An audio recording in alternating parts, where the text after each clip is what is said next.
En ce vendredi saint, nous lisons la parole dans le Nouveau Testament, dans le livre de Romains, au chapitre 5, du premier verset au 11e verset. Romains chapitre 5, verset 1 à 11. Romains chapitre 5 du premier verset au 11e verset. Il est écrit: étant donc justifiés par la foi, nous avons la paix avec Dieu par notre Seigneur Jésus-Christ,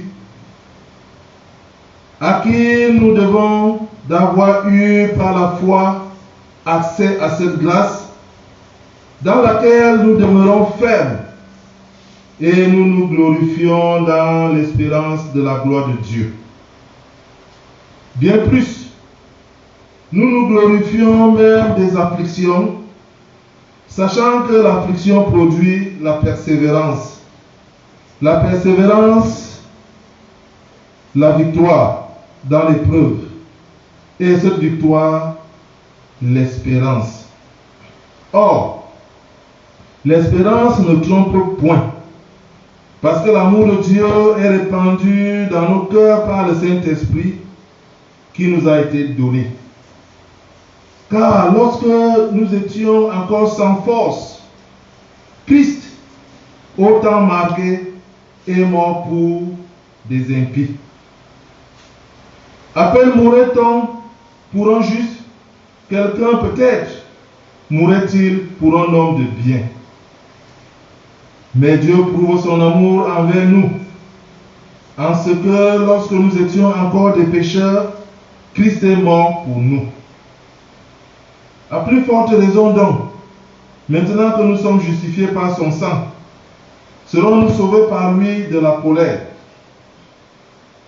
Car si, lorsque nous étions ennemis, nous avons été réconciliés avec Dieu par la mort de son Fils, à plus forte raison, étant réconciliés, serons-nous sauvés par sa vie.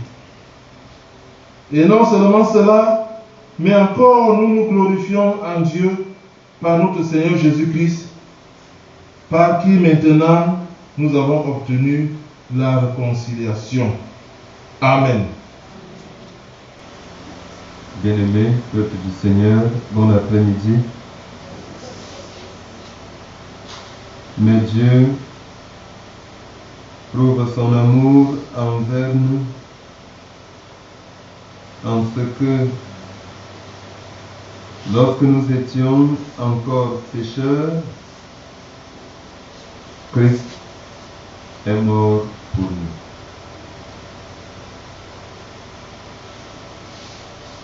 Lorsque nous étions encore pécheurs, Christ est mort pour nous. La mort de Jésus, charité divine. La mort de Jésus, charité divine. Paul, après ses multiples voyages missionnaires en Orient, va penser que la mission en Orient est suffisamment accomplie et il va entrevoir un tour en Occident avec pour principale cible Rome et l'Espagne, donc l'Italie et l'Espagne. Il va quand même effectuer ce voyage vers Rome, même s'il ne va pas l'effectuer comme missionnaire à proprement parler ou de façon manifeste, mais plutôt comme prisonniers. Le voyage va, puisqu'il va se faire par navire, ce voyage, disons-nous, va imposer un séjour d'environ 3 mois à l'apôtre Paul et à tout l'équipage dans l'île de Malte. Après ce bref séjour, Paul et ses compagnons vont continuer le voyage pour Rome et ils vont y arriver. Y étant arrivé, Paul, retenu par les chaînes, va tout de même bénéficier d'un temps paisible, d'un temps de faible épreuve, de faible tribulation, d'un calme relatif. Et il va ainsi procéder par convocation pour prêcher l'évangile du Christ dans une maison qu'il avait louée à Rome. Et il y a d'ailleurs demeuré pendant 2 années, à en croire Luc dans le livre des Actes des Apôtres. Il va commencer la prédication de l'évangile en s'adressant aux Juifs dont l'opinion sera divisée, pendant que certains vont prêter oreille attentive à ce que prêche Paul, l'évangile du Christ. D'autres encore, sous le prétexte qu'ils n'avaient reçu de lui aucune lettre des Juifs de Jérusalem, vont méconnaître le message de la grâce. Et puisqu'il s'agit véritablement du message de la grâce que Paul va prêcher à Rome, et à partir duquel message il va pouvoir rassembler une communauté au sein de laquelle on va retrouver les Juifs et les païens tous mélangés, Paul, à partir de cette activité très peu intense du point de vue de l'évangélisation, va pouvoir se concentrer davantage sur l'écrit. Et il va écrire donc cette épître qu'il destine à l'église de Rome. Et donc, la toile de fond constitue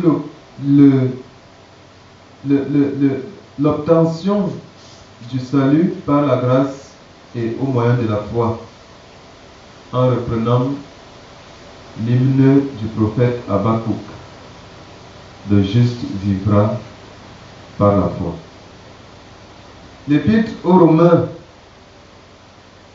occupe une place très importante dans la théologie de la grâce, dans la théologie, la compréhension du message même du Nouveau Testament.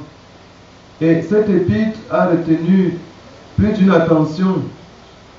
D'ailleurs, l'histoire de la Réforme révèle que c'est à partir d'une étude approfondie, d'une lecture plus approfondie de cette épître aux Romains, que Martin Luther va comprendre la réalité de la grâce de Dieu et qu'il va engager ce vaste mouvement connu sous le nom de la Réforme. L'épître aux Romains est donc l'hymne à la grâce de Dieu. La grâce de Dieu qui sauve le pécheur, la grâce de Dieu qui conduit au salut divin le pécheur à partir de la foi de celui-ci. L'épître aux Romains établit une plateforme d'échange, un véritable carrefour du donner et du recevoir, où Dieu donne à toute l'humanité sans exception sa grâce et où toute cette humanité vient recevoir cette grâce en donnant sa foi. Et cet échange entre grâce et foi constitue le nœud du salut de l'humanité. Dans l'Épître aux Romains, Paul présente l'œuvre de Dieu accomplie en Jésus-Christ par sa mort sacrificielle comme étant le socle même de notre salut. Cette œuvre est comparable à un arbre qui plonge ses racines dans l'océan de la miséricorde et de la charité de notre Dieu.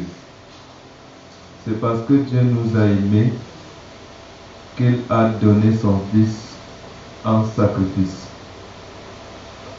L'amour de Dieu, chanté par Paul dans cette épître et particulièrement dans la partie que nous avons lue, se distingue de toutes les autres sortes d'amour, de tous les autres types d'amour que l'on puisse connaître dans le monde. La particularité de cet amour de Dieu tient sur deux faits. Le premier et le plus remarquable est que l'amour de Dieu envers l'humanité, pour le salut de l'humanité, amène Dieu jusqu'au sacrifice suprême. Dieu donne son Fils unique.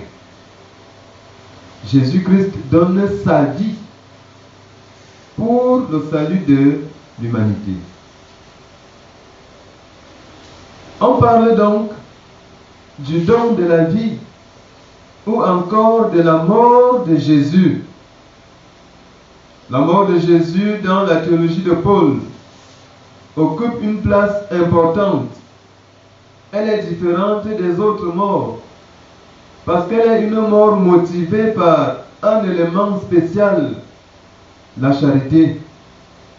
Elle est une mort non pas pour soi-même, mais pour ce que Jésus a aimé, pour ce que Dieu a aimé et qu'il veut sauver. Christ est mort.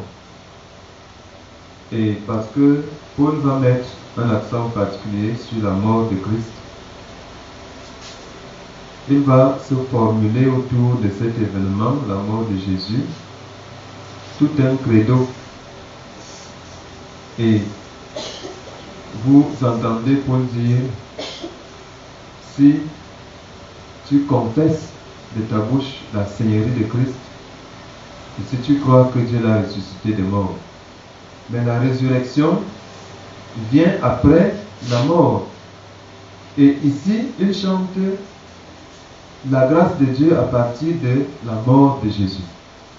Christ est mort pour nous. Alors que nous étions encore sans force, Christ est mort pour nous. Il est mort à notre place.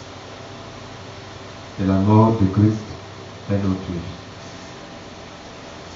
La deuxième particularité, ou le deuxième élément de cette particularité, c'est que quand Jésus meurt même, il ne meurt pas pour des hommes justes. Il ne meurt pas pour des hommes de bien, mais il meurt pour des impies. Et Paul est très explicite dans ce passage. Il dit, on mourrait encore pour quelqu'un de bien. J'ai vu en 2003, quand Marc-Vivien Foué est mort au stade. Je vous assure que j'ai vu des Camerounais qui auraient voulu mourir à la place de Foué. Du genre, si on leur demandait que, bon, gars, est-ce que on fait comment? Il allait dire, je préfère moi mourir, mais que cet homme vive. Donc il est possible. Mais l'homme accepte de mourir pour quelqu'un de bien. Pour quelqu'un de bien. Et quelqu'un de bien, c'est quelqu'un de bien selon lui. à ses propres yeux, aux yeux de celui qui pourrait être candidat à la mort. On est ensemble. C'est-à-dire, si cette personne est bien envers tel autre, plutôt qu'envers moi, pour moi, ce n'est pas une personne de bien, je ne vois pas pourquoi je vais donner ma vie pour lui. Mais Christ, lui, il donne sa vie pour les impies, pour les rebelles, pour des êtres désobéissants. Il donne sa vie pour les impies. Voilà la particularité de l'amour de Dieu, la charité. La charité. La mort de Christ est donc un événement sur lequel l'Église doit s'arrêter de façon spéciale et particulière. Et nous devons comprendre que Pâques, au pluriel, fête chrétienne, n'est-ce pas, est une célébration d'un ensemble d'événements. Et on parle souvent du Triduum, donc notamment la Sainte Seine que nous avons célébrée hier, le repas pascal, le culte de la Passion, le vendredi saint, et le dimanche, c'est le culte de la résurrection. Donc, la mort de Christ est un événement qui mérite notre attention, notre intérêt.